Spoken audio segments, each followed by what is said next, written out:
In today's video, I'm going to teach you how to open, edit, and save a PDF in Adobe Acrobat. Before we start, make sure Adobe Acrobat is installed and up to date. You can follow along with either the free reader for commenting and markup, or the full Acrobat with the Edit PDF tools for direct text and image edits. The process is simple. Open your file, make your changes, and save. Let's begin by opening your PDF in Adobe Acrobat. Launch Acrobat from your Applications or Start menu. Once it's open, you can bring in your file in a couple of easy ways. Click File at the top, then choose Open and browse to your PDF. Select the file and click Open to load it. If you already have the file visible on your desktop or in a folder, you can also drag it directly onto the Acrobat window to open it.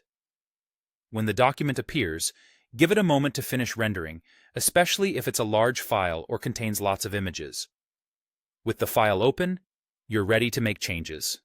The exact tools you use will depend on the type of edit you need.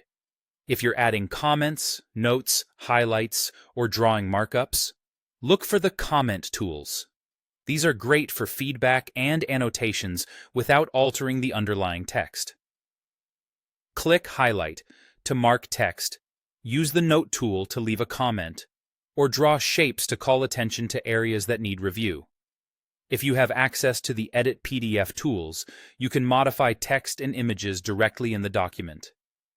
Click Edit to enter editing mode, then select the text you want to adjust.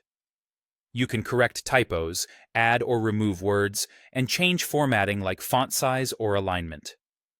For images, select them to resize, move, or replace as needed. Take your time as you work, and zoom in for precision when making small or detailed edits. If your file includes multiple pages, the page thumbnails on the left can help you jump quickly to the section you need. Once your changes look good, save your work. On Windows, press Ctrl and S together. On a Mac, press Command and S. You can also click the Save icon in the toolbar. Acrobat will update the file with your edits, and if any prompts appear, just confirm and let the save complete. It's a good habit to save regularly as you go, especially on longer documents. And that's it. Open the PDF, make your changes, and save. Simple, clear, and efficient.